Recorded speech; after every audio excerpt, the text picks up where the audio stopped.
வாழ்த்துக்களை நாங்கள் தெரிவித்துக் கொள்கிறோம். கடவுள் உங்களை மிகவும் நேசிக்கிறார்.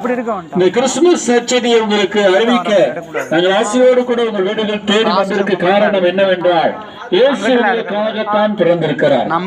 வாழ்க்கையில் இருக்கிற வேதனைகள், துன்பங்கள், சாபங்கள், கட்டுகள், பிரச்சனைகள் எல்லாம் நீக்கி உங்கள் வாழ்க்கையில் ஒரு மையான ஒரு சமாதானத்தை தரும்படியாக இயேசு பிறந்திருக்கிறார்.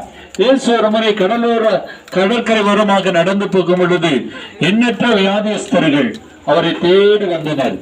அவர்கள் எல்லாரும் இயேசு அவர் சுகமாக்கினார். குருடர், செவிடர், முடவர் எல்லாரும் வந்தார்கள். அவர்கள் எல்லாரையும் சுகமாக்கினார். பலவிதமான வியாதியின் பிடிகளை அகப்பட்டவர்களை அவர் இயேசு சுகமாக்கி விடுதலை கொடுத்தார். இயேசுவாலை சுகமாக்க முடியாத வியாதி ஒன்றுமே இல்லை. பிரியமானவர்களே, அசுத்த ஆவிகளால் பாதிக்கப்பட்டவர்கள் விடுதலை ஆனார்கள். மரண பயத்திலே இருக்கிறவர்கள் மரண பயத்திலிருந்து விடுதலை அடைந்தார்கள். இருளில் இருக்கிற ஜனங்கள் பெரிய வெளிச்சத்தை கண்டார்கள்.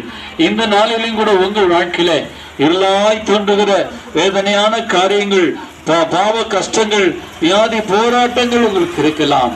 இன்றைக்கு இயேசு கிறிஸ்து உங்களுக்கு உண்மையான ஒரு சமாதானத்தை தர விரும்புகிறார். இந்த உலகம் கொடுக்கிற பிரகாரமாக அல்ல. அவர் சொன்னார், என்னுடைய சமாதானத்தையே உங்களுக்கு வைத்து போகிறேன், என்னுடைய சமாதானம் நித்திய சமாதானம் என்று சொல்கிறார். இயேசு சொன்னார், நானே வழியும் சத்தியமும் ஜீவனுமா இருக்கிறேன், எல்லையில்லாமல் ஒருவன் பரலோகத்துக்கு வரான் என்று சொல்லுகிறார். அவர்களே வழியும் சத்தியமும் ஜீவனுமா இருக்கிறார். இந்த ஜீவனுள்ள இயேசு உங்களை மிகவும் நேசிக்கிறார்.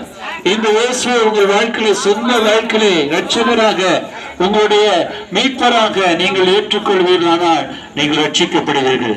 ஒரு மீட்பு என்பது நம்முடைய வாழ்கிற இந்த பூமியிலே பாவ மன்னிப்பை நமக்கு பெற்றுத் தருகிறது. நீங்கள் ஒரே பிரச்சனைகளிலே வேதனையோடு கூட நீங்கள் வாழ்ந்து கொண்டிருக்கலாம். எனக்கு இந்த பிரச்சனை விடுதலை இல்லையா, துன்பத்திலிருந்து விடுதலை இல்லையா